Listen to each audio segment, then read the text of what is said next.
Bonjour, bienvenue à la capsule de juin de l'équipe Méga Charpentier Côté.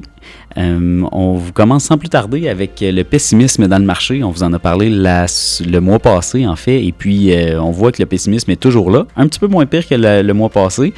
Ça reste une opportunité d'achat à long terme, donc ce qu'on voulait vous montrer, c'est surtout que, il y a du pessimisme. Quand le monde sont pessimiste, c'est le temps d'être optimiste et de passer à l'action. Et on voit le marché canadien qui est un bon exemple. Là, la moyenne historique est la ligne grise et la ligne rouge, c'est un écart type en dessous de la moyenne historique. Là, à 12,8 fois les bénéfices, là, le marché canadien est très intéressant en ce moment. C'est pareil un petit peu partout. Là. Les États-Unis sont peut-être plus sur la moyenne historique, mais partout dans le monde, là, il y a des bons rabais, il y a des bonnes opportunités d'investissement. C'est à long terme, il y a encore des mauvaises nouvelles, il y a encore des nuages gris autour de l'économie, il y a encore plusieurs choses qu'on ne peut pas planifier. Par exemple, ça reste qu'à ces prix-là, les achats sont toujours très intéressants et ça continuera de l'être. Là, donc, sur une longue période, on ne peut pas vraiment se tromper. On parlait de nuages gris. Des fois, on veut juste vous montrer la perspective que les médias, des fois, essayent de mettre dans les journaux ou dans les premières pages. Ils veulent vous inciter à cliquer sur l'article. Il faut faire attention. On voit cet article-ci qui dit une chance sur 2 de tomber en récession. Calcule la RBC. Ça a l'air à faire peur. Ça a l'air de montrer que la récession s'en vient. Par exemple, on a retravaillé un petit peu l'article pour vous. Peut-être moins intéressant, donne moins le goût de cliquer dessus, mais une chance sur 2 que tout aille bien, avec un bonhomme qui est heureux dans les marchés. Dans le fond, une chance sur 2, c'est 50% de chaque côté. Là, donc, on peut voir le verre à moitié plein ou à moitié vide. Et puis, il faut faire juste garder ça en tête quand on lit les grands titres et les premières pages. Ce qui est intéressant toutefois de regarder, c'est les chiffres économiques. Donc, sans plus tarder, le marché de l'emploi, bien sûr, avec l'inflation. Donc, on voit qu'il y a 2 postes ouverts pour chaque chômeur en ce moment aux États-Unis. Il manque de ressources humaines partout et c'est assez flagrant. Je pense que tout le monde en parle, tout le monde le voit. Et c'est dans les discussions qu'on entend parler là, partout. Et le coût de l'emploi devient de plus en plus cher pour les entreprises. Ça devient de plus en plus cher parce qu'il faut monter les salaires et c'est plus difficile de trouver des gens, il faut améliorer les conditions. Donc, c'est toutes des choses qui contribuent à l'inflation.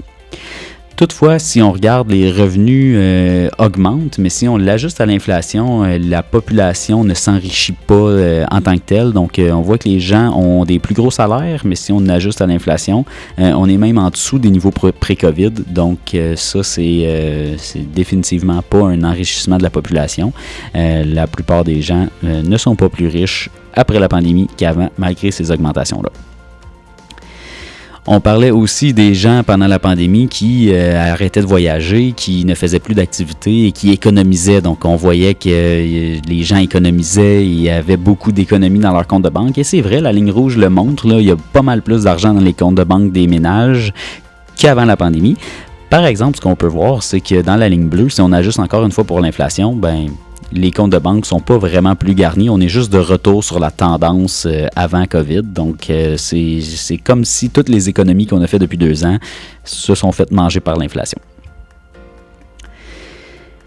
Ce qui reste à voir aussi, c'est l'impact des hausses de taux sur les budgets des ménages parce que la majorité des hypothèques et des marges de crédit au Canada sont à taux variable, ce qui est positif parce que quand on monte les taux d'intérêt, on voit directement l'impact. Toutefois, il reste qu'il y a beaucoup d'hypothèques qui sont fixes aussi et à fur et à mesure que ces hypothèques-là vont arriver à échéance et vont renouveler avec des taux plus hauts, ça va prendre une plus grosse partie du budget des ménages et c'est là qu'on verra l'impact que ça aura sur le comportement des consommateurs.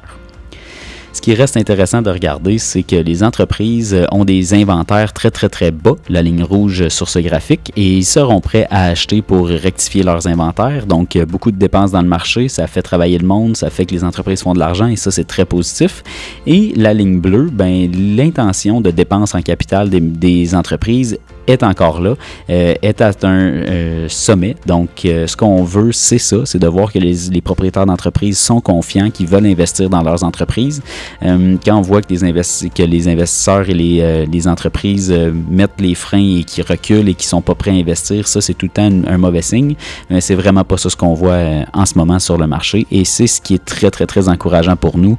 C'est là-dessus qu'on se base pour faire certaines prédictions. Faut pas rester aveugle, là. La possibilité de récession, elle est là.